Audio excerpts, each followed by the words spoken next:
production of Pioneer Utility Resources. Story Connect, helping communicators discover ideas to shape their stories and connect with their customers. How can a podcast strengthen your story? That's what we'll be talking about on this episode of the Story Connect podcast. Hi, I'm your host, Megan McCoy-No, one of the storytellers at Pioneer Utility Resources, and I am joined by Carrie Huckeby, the Executive Director of the Tennessee Broadband Association and a member of Pioneer's Board of Directors. Carrie, thank you so much for joining me today. Thanks, Megan. Thanks for asking. You host Lead Tennessee Radio, which is a podcast that was launched back in 2019 by your association. And congrats, I heard you made FeedSpot's top Tennessee podcasts list this year, which is exciting. A lot of utility pioneers are thinking about starting podcasts. So we wanted to check in with you as a longtime podcaster to really help folks weigh the pros and cons of podcasts. So Carrie, I'm curious, why do you think more people are tuning into podcasts? Well, I think people have a little more time maybe to listen to podcasts, and they're looking for a variety maybe from audiobooks to music to podcast. And I think also for me, I'm always looking to learn something new, whether that be flower gardening or vegetable gardening or broadband or bead or whatever it is. So I think podcasts are a really good source of information that, doesn't require you buying a book. You can just plug in, and that trip to the grocery store or that trip to town, gives you 15, 20 minutes of information. So I think, I love podcasts myself. Yeah, I agree. It does add a little bit of fun to otherwise dead air time that you might have while bebopping around town. So your association champions telcos and broadband service providers across the great state of Tennessee. And I'm curious, what is the goal, a defined goal? Because we tell folks you need to have a goal for each of your communication channels, right? So what's the goal of TNBA's podcast content? Awareness. Awareness, storytelling. We talk about how important it is to tell our story individually, our telco members, also our associate members and vendors. Every one of them have their own individual story, and we really encourage them to talk about the work they're doing, the connections they're making, the quality of life, things that they do in their own communities, community grants. Sometimes cooperatives and small commercial independent companies aren't real good about patting themselves on the back or touting their own story of what they've done or what they've accomplished or what it's meant to their communities.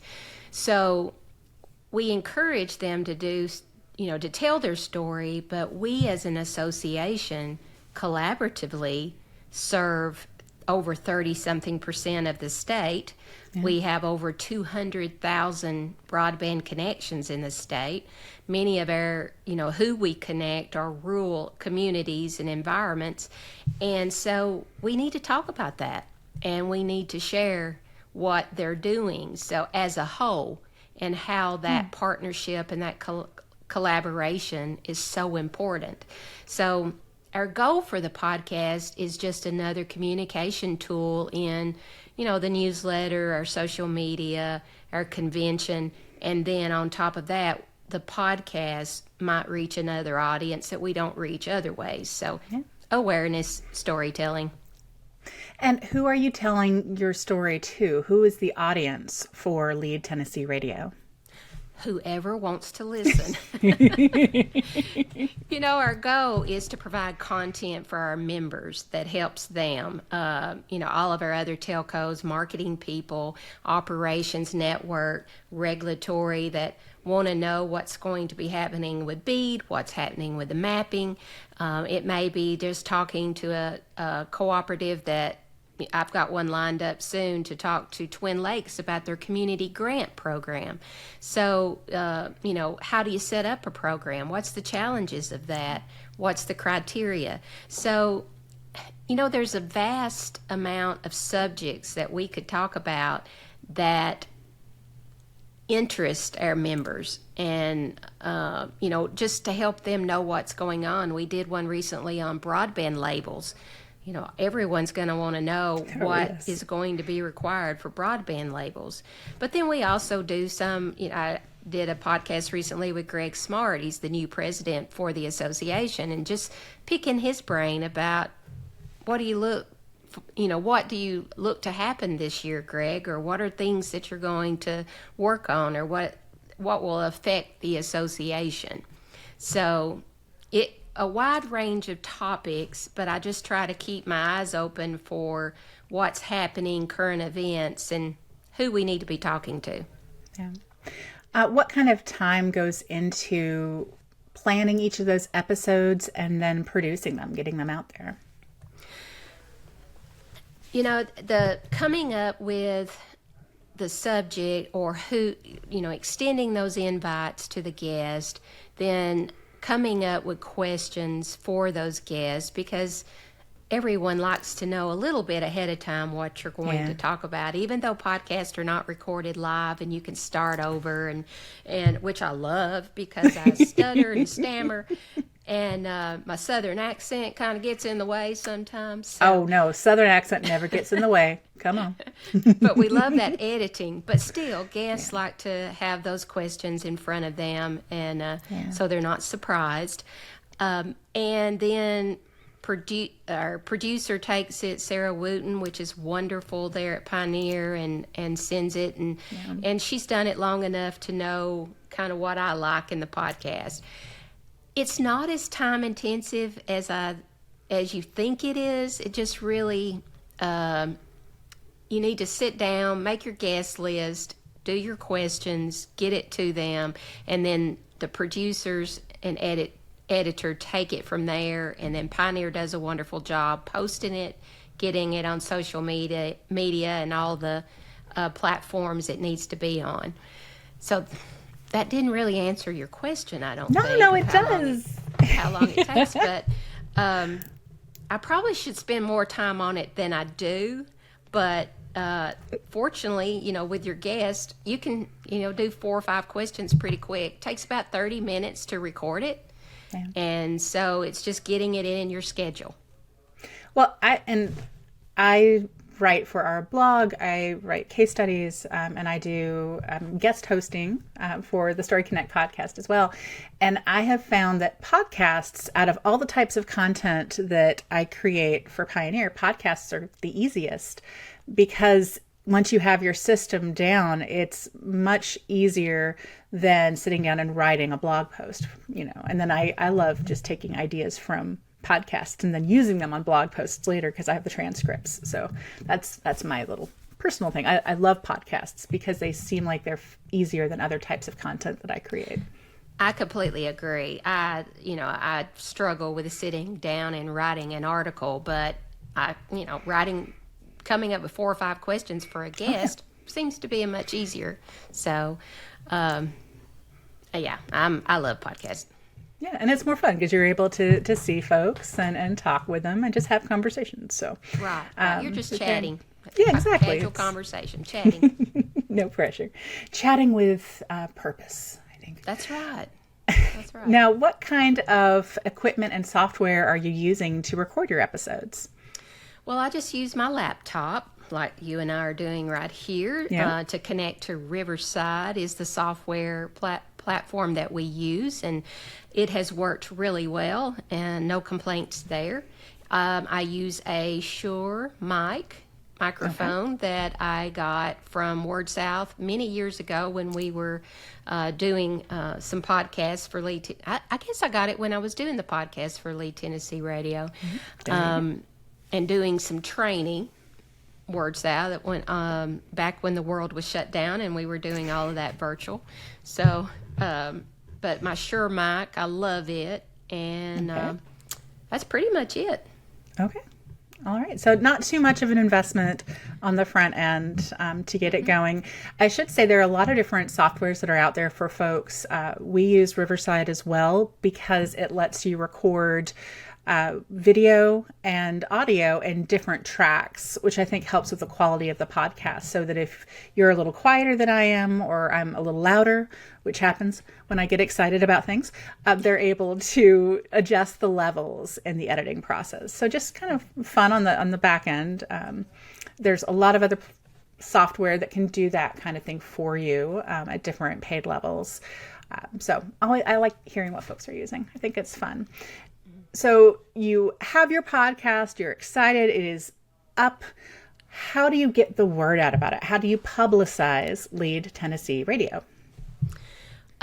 First place, we put it on our website under podcast. And so every episode is listed there all the way back from the beginning, 2019. So you can go back and listen to some of the older ones, which I do sometimes just to refresh my memory about things.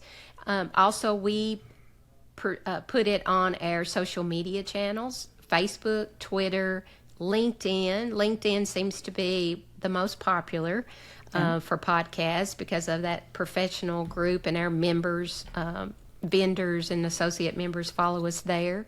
Yeah. So we do that. And then I try to always repost it. And then sometimes our members will repost it. So that's how we get it out there. And that seems to work the best for us. I love that. And what kind of frequency do you have for publishing? Do you have one a week, one a month, one a quarter?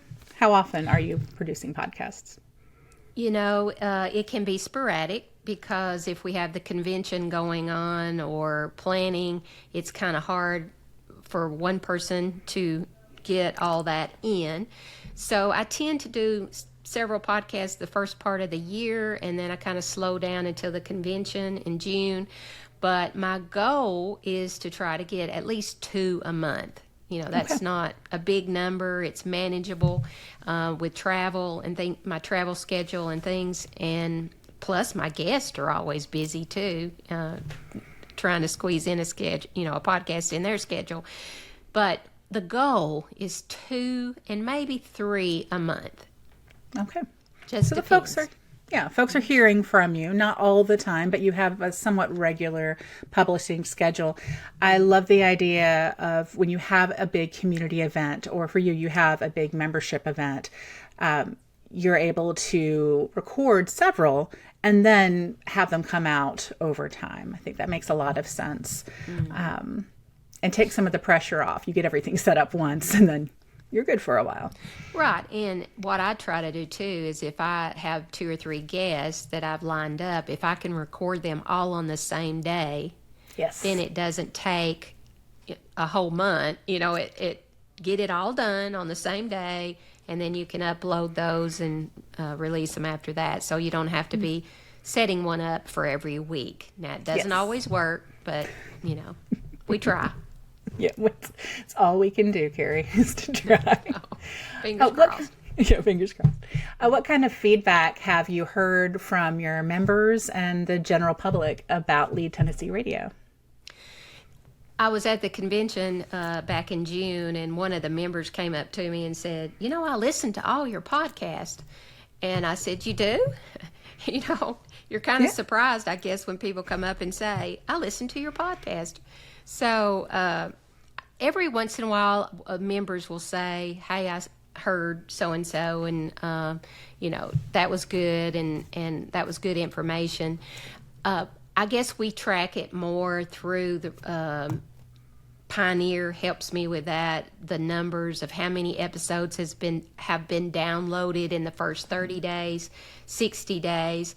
And I monitor that to see what's most popular and to see the subject matter that people are the most interested in, and and kind of keep that in mind when I'm booking other guests. But the best way is just the traffic, the number of downloads, and see how we're doing there. Also, what is helpful is our guest will normally post it on their social media, and it always does better when they post it and share it as well. It gives you that larger, broader reach when they do that. And we can always tell those number of downloads when the guests have shared them. So, if they listen to it, please, if they're listening to it, tell us. We'd love to hear it. And we always like that feedback. Yeah. Yeah.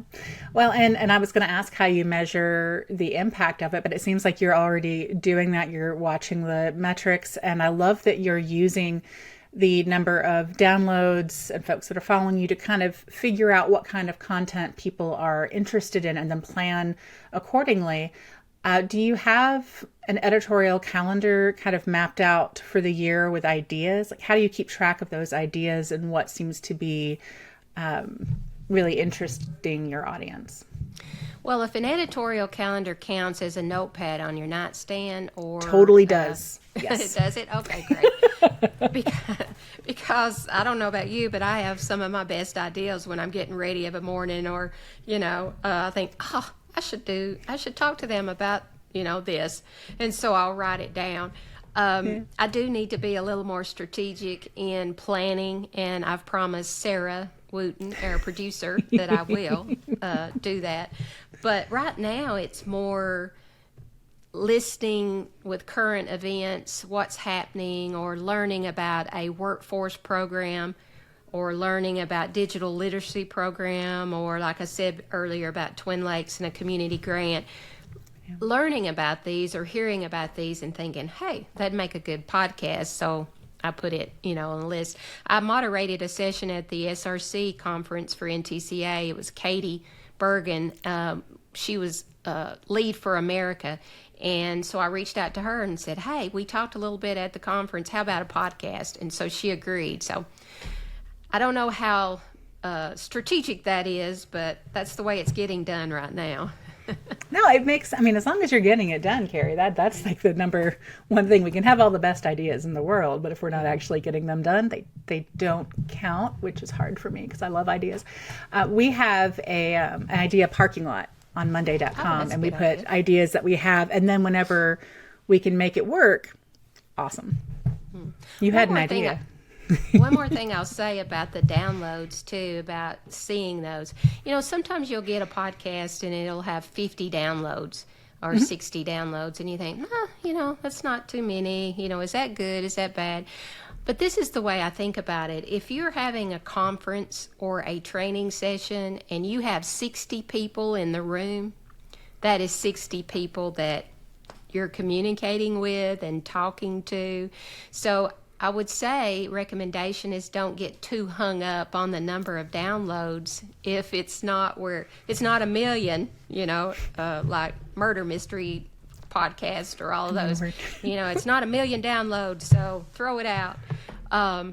Just keep in mind that, that's 60 people that you reached that you didn't before. So yeah.